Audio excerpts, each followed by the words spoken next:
Barcelona went into their mid-season break in December off the back of 5 straight wins in all competitions.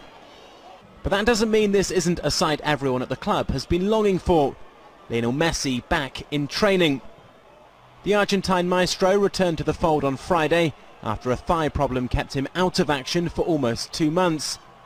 He's been declared match fit for the league leaders, who'll be looking to maintain their stellar home record as they host strugglers Elche this weekend. The forward arrived back in Spain on Wednesday from his native Argentina after completing the final phase of his recovery in his home country. Despite the Catalan Giants' good form at the end of 2013, Barca go into the game with Atletico Madrid hot on their heels in second, only on goal difference. But they haven't lost a home match in La Liga since a 2-1 loss to rivals Real Madrid in April 2012.